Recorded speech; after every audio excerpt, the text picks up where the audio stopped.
ప్రతి టీఆర్ఎస్ నాయకులు చెప్తున్నారు, సర్పంచ్ గా గెలిచి మీరేమనుకుని అభివృద్ధి చేస్తా అంటున్నా.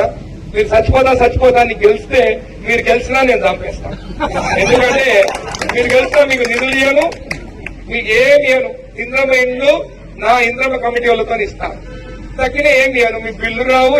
గెలిచిన సర్పంచులు ఉప సర్పంచులు మీరు ఒక్క విషయం దయచేసి యాద పెట్టుకోండి. ఈ గవర్నమెంట్ లో మీరు పనిచేసేది 2-2.5 ఏళ్లే. మళ్ళీ అటెన్క వచ్చే గవర్నమెంట్ లో, మన గవర్నమెంట్ లో మళ్ళా 2-2.5 ఏళ్లు మీరే ఉంటారు.